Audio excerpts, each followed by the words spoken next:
بشمول عالم اسلامی کے طاغوت کی گرفت میں ہے، اور یہ طاغوت اصل میں دجالیت ہے۔ دجل فریب کو کہتے ہیں۔ اللہ کی ذات کے اوپر اس کائنات کا پردہ آ گیا ہے، ہم اس کائنات کو پوج رہے ہیں، کائنات کو پڑھ رہے ہیں، سیکھ رہے ہیں، سمجھ رہے ہیں، خدا کو بھول گئے۔ حیات اخروی پر حیات دنیاوی نے پردہ ڈال دیا ہے۔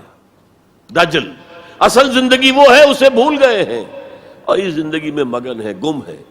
کافر کی یہ پہچان کے آفاق میں گم ہے، اور مومن کی یہ پہچان کے گم اس میں ہے آفاق۔ یہ سارا نظام دجالیت کا نظام ہے، اور پورے عالم اسلام پر یہ حاوی ہے، مسلط ہے، کوئی ایک ملک بھی اس سے بچا ہوا نہیں۔ اس پس منظر میں دیکھیے، اسلام ایک اصولی انقلابی دعوت ہے، بدلو اس نظام کو، بدلو اس نظام کو۔ یہ جتنا کام مشکل پاکستان میں اتنا ہی یہاں ہے، کیا فرق ہے؟ 57 سال ہو گئے ہمیں، جو ملک لیا تھا اسلام اسلام اسلام اسلام کی رٹ لگا کر، وہ کہاں اسلام لایا؟ مسجدیں عالی شان بنا دی ہیں، ٹھیک ہے، لیکن اس کے علاوہ کیا؟ کہاں اسلام؟ کہاں اسلام کا سیاسی نظام؟ کہاں اسلام کا معاشی نظام؟ کہاں اسلام کا معاشرتی نظام؟ مخلوط معاشرہ ہے۔ صدر ضیاء الحق نے جب PIA کو ڈرائی کیا، شراب اس میں سرو کرنی بند کر دی، ورنہ پہلے انٹرنیشنل فلائٹس میں شراب سرو ہو جاتی تھی، لیکن اس نے بند کی۔ میں نے کہا، اور میں اس زمانے میں ان سے کچھ قریب تھا، میں نے کہا آپ نے بڑا اچھا کام کیا، دنیا تو یہی کہے گی کہ دقیانوسی آدمی ہے، یہ کیا کر رہا ہے، لیکن میں نے کہا آپ نے ایک چیز جو حرام ہے وہ تو بند کر دی ہے، دوسری چیز یہ ایئر ہاسٹسز جو جاتی ہیں، یہ کون سی شریعت کی روح سے جائز ہے؟ آپ حج پر نہیں جانے دیتے مسلمان عورت کو محرم کے بغیر، حالانکہ عام طور پر ادھیڑ عمر کی عورتیں، بڑی عمر کی عورتیں جاتی ہیں حج کے لیے، محرم کے بغیر نہیں جائے گی، نہ عمرے پر جائے گی۔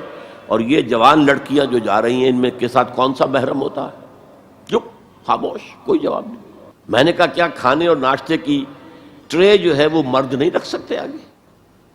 یہ ہے ہمارا طرز عمل کہ اسلام کی کوئی ایک چیز قبول، سر پر، سر آنکھوں پر، اور دوسری چیز جو ہے پاؤں تلے رون دی جائے، جس کی سزا ہمیں مل رہی ہے۔ الا خزی فی الحیات الدنیا ویوم القیامت یردون الی اشد العذاب۔ تو اب میں نے عرض کیا، کوئی ملک ہو، اقلیت میں مسلمان ہو، اکثریت میں ہو، کوئی فرق واقع نہیں ہوتا، ہر جگہ پر اسلام کو ایک اصولی انقلابی دعوت کی حیثیت سے پیش کیا جائے۔ نمبر 3، اکثریت اقلیت کا مسئلہ تو اس سے حل ہوتا ہے کہ ہمارے لیے اسوہ کامل ہے محمد رسول اللہ کی ذات مبارکہ۔ وہ تو اکیلے تھے جب انہوں نے کام شروع کیا تھا۔ آپ کی اہلیہ حضرت خدیجہ رضی اللہ تعالی عنہ، آپ کے دوست پرانے ابو بکر رضی اللہ تعالی عنہ، آپ کے چچا بھائی جو آپ ہی کے زیر تربیت تھے، وہی رہ رہے تھے، چونکہ ان کے والد ابو طالب بہت غریب تھے، لہذا حضور نے انہیں اپنے پاس رکھا ہوا تھا، ان کے اوپر سے بوجھ کم کرنے کا۔ اور آپ کا وہ بیٹا، منہ بولا بیٹا جو غلام تھا، اسے آزاد کر کے بیٹا بنا لیا۔ یہ 4 تھے نا، 1+4 5،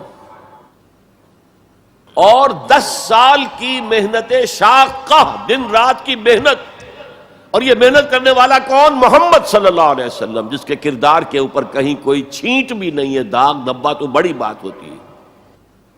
بمشکل 100-125 آدمی ساتھ آئے تھے،